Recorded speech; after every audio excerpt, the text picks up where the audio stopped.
So ayun mga kababbles, na for today's video, may tuturo lang ako sa inyo kung paano na-discover ko, gusto ko i-share sa inyo. May na-discover ko kung paano mabilis mapatay yung mga lamok. Ayan, siguro kung napapansin nyo, meron tayong gin, meron tayong baby oil, at meron bato. Ito, ganito lang yan mga kababbles, na panoorin nyo mabuti. Ikukwento ko sa inyo buo kung paano natin mas mabilis mapatay yung mga lamok. Okay, sige ha. Wait lang, tututok natin yung camera. Yan. Yan. Ngayon, tataka kayo kung bakit may bato. Dito yan mga kababbles, yan.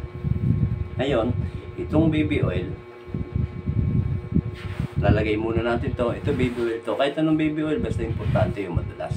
Yan. Lalagay nyo dito yung baby oil. Yan. Yan, baby oil to mga kababbles ha. Yan, baby oil. Talat natin. Yan. Yan. Yan, ayos lang natin yan. Yan. Ngayon, after nung baby oil, ito yung mojito. Ayan. Alak yan mga kababbles. Mojito, baka naman. Ayan o. Ngayon, kukuha lang tayo ng konting mojito. Ayan. Ayan. Ngayon, kung paano natin mabilis mahuli yung mga lamok at mabilis mamatay yung mga lamok, ganito lang. Siyempre, iinom sila dyan. Ngayon, pag nakainom na sila ng mojito ng alak, mahihilo yan, siyempre, ang mga lamok. Lalakad sila dito ng susuray-suray na yan. Ayan, ano na siya.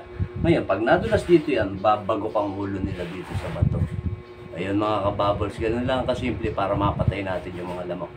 Mojito, kahit na anong alak, importante, mahihilo sila. Para paglakad nila, may baby oil dito. Ayan, may baby oil. Paglakad nila dito, madudulas yan. Babagok yung ulo nila dito sa bato.